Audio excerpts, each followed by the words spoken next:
bahwa ini loh ada bantuan dari orang perorangan untuk membantu penanganan COVID di Sumatera Selatan.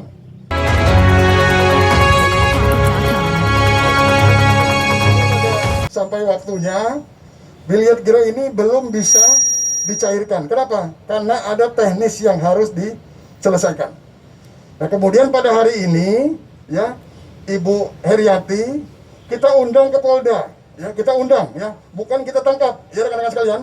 Perlu dikasih bawahi, kita tidak menangkap Ibu Heriati, tapi kita mengundang untuk datang ke Polda untuk memberikan klarifikasi terkait dengan rencana penyerahan dana uang 2T melalui biliet giro.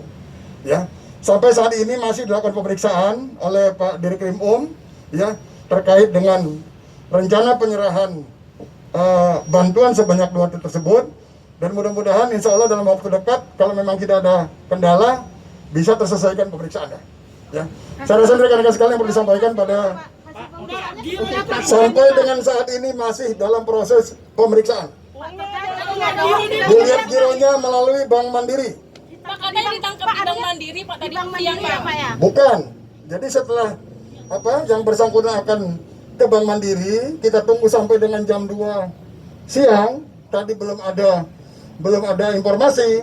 Yang bersangkutan kita undang untuk datang ke Polda Sumatera Selatan.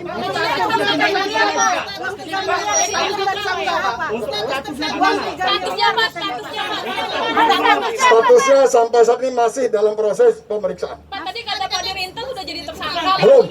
Yang menentukan tersangka adalah Pak Dirkrim Ya, rekan-rekan tahu semua, dalam proses penyidikan Dirkrim yang punya kewenangan. Dan beliau menyampaikan bahwa ini masih dalam proses pemeriksaan. 2 triliunnya ada nggak duitnya itu? Nah, ini makanya sedang kita proses, kita panggil yang bersangkutan ke Polda untuk memastikan ada atau tidaknya uang yang 2 triliun yang akan dia serahkan. Sejauh ini Masih dalam proses pemeriksaan. Katanya dari data intelijen analisis ada dari data dari Singapura, Pak ya, rekening dari Akiditio. Tidak ada, kita belum menemukan itu. Pak, terkait katanya dia ada pinjam uang 3 miliar ke salah satu pengusaha di Sumsel, Pak, untuk Belum ada, dana di Singapura. tidak ada informasi seperti itu. Kita tidak dapat itu. Ini kan sudah 1 jam lebih dari dimintai keterangan, mungkin ada bocoran dikit untuk sekarang ini Pak Kabit. Sementara masih dalam proses pemeriksaan, rekan-rekan bisa ketahui bersama, secara psikologis ya, orang yang akan membantu juga memiliki beban dia. Jadi kita tidak bisa juga terlalu memaksakan. Makanya kita melakukan pertanyaannya step by step secara kekeluargaan. Pak, ini kenapa ada 2 statement Pak dari pihak Polda Sumut tadi? Pertama jadi tersangka, sekarang belum jadi tersangka, Pak. Kedua Pak, ini katanya pertama jadi tersangka, kedua dananya memang tidak ada, pada sekarang masih diproses, Pak. yang mana? Yang menyatakan